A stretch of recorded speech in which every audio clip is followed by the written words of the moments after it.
همیشه د دین احکام نرغنده زنانه ټولې د پوره دي همیشه خپل خوانې د پوره د خواهشات هغې د پوره د خبرې مطمئني هغې د پوره میش درد و احساس لري چې پردې په سیستم کښې د پردې په نظام کښې د د شریعت احکام نه خبرې شي و دا د علما ذمهوری دو کور د ذمهدارون نرغنده ذمهوری دو چې اتر سره ته د حدین ورتی حضور صلی الله علیه وسلم نه باقاعده ښځینه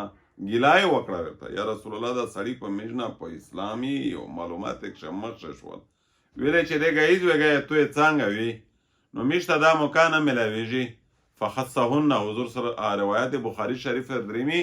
چې زنانه یې بیا یوه ریځې ورته خاص کړه په واز باندې په نصیحت باندې په کښې باقاعده د چاندي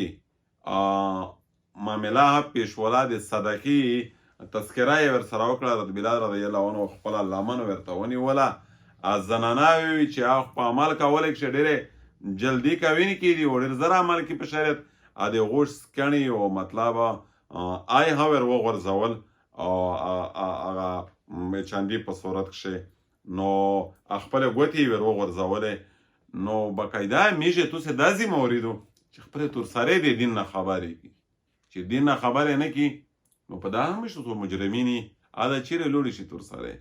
هغې ته میشته اوس ډېر شیونه ډېرې معولونه ورته مهیا کوي ورته ساس کوي پرووایډ کوي چونکې دین معول چې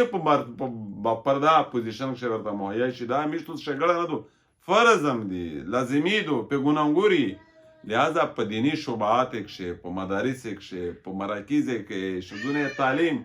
پریزې باندې هغې ته موقع ورکول پکار دي په جماعت کښې ایستوز نه په جماع کښې یوه مسله د زده کړه هغه کور ته رسول پکار دي په دا میشتو خلوص نه وي الا کلکم مسئول الا کلکم راعین و کلکم مسئول عن رعیته